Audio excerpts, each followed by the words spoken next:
Hi everyone and welcome to my channel. This week I have a frankendessert waiting for you to try out. This is a recipe for a cookie that is half a cookie, half a brownie, so it's twice as good in that sense. So I'm starting with some dark chocolate, which I have here, and some butter, and I'm gonna melt this in the microwave and let it cool to room temperature. And this is gonna be kind of the base of this cookie and make it as moist as a brownie would be. Next up, I have some dry ingredients here, some flour, some baking powder, some salt, and a little bit of cacao powder just to enhance that rich chocolate flavor. Next up, I'm gonna combine my eggs and sugar. In this case, I'm making just a third of the recipe that is in the description box because I only wanted a small batch of cookies. Now you will notice that I'm using two kinds of sugar. I have brown sugar, which helps keep things very dense and very intense in terms of sweetness. And I have some white sugar or granulated sugar, which is, if you think of a brownie, first thing that comes to mind is that crackle on top, and that's where the granulated sugar comes in. So we definitely want that for our cookie.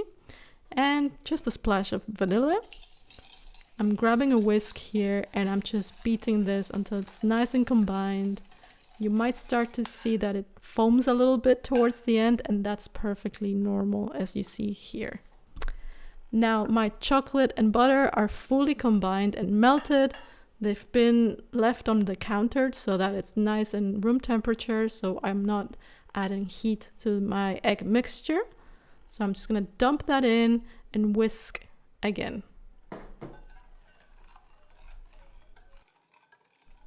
One of the reasons why I love this recipe is because it's so easy to throw together and you wouldn't believe the results.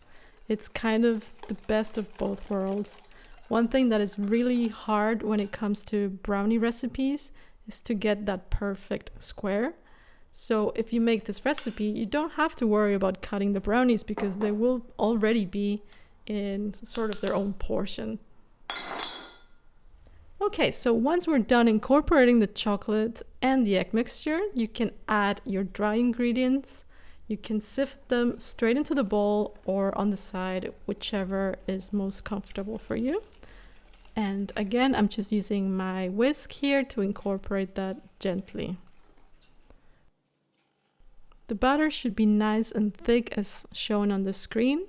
So this is exactly like a brownie batter would be. So at this point, you might be wondering, how the hell do I make cookies out of this? This is way too liquidy.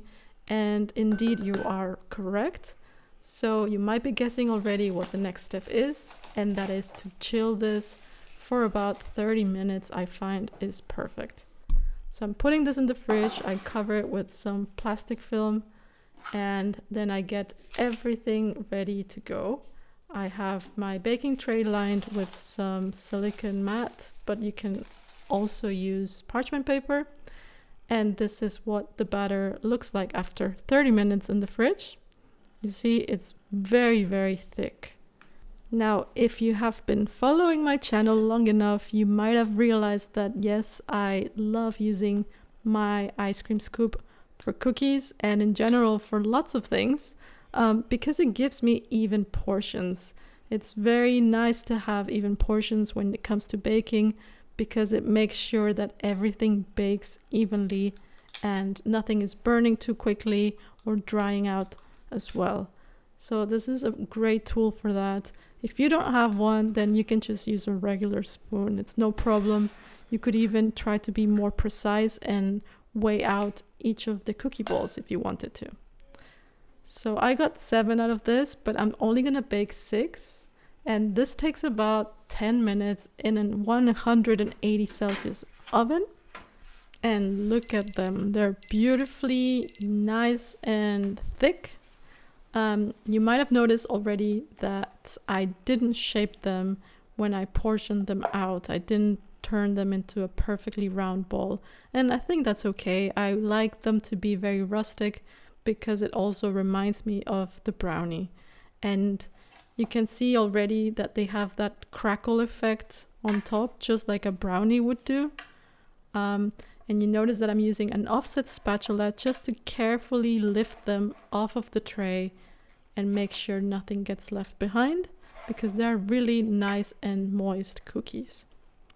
Now, I'm quickly gonna show you how they look in general and also in the center, because they are really super delicious.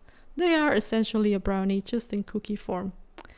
So there you have it. I hope you love this recipe as much as I do.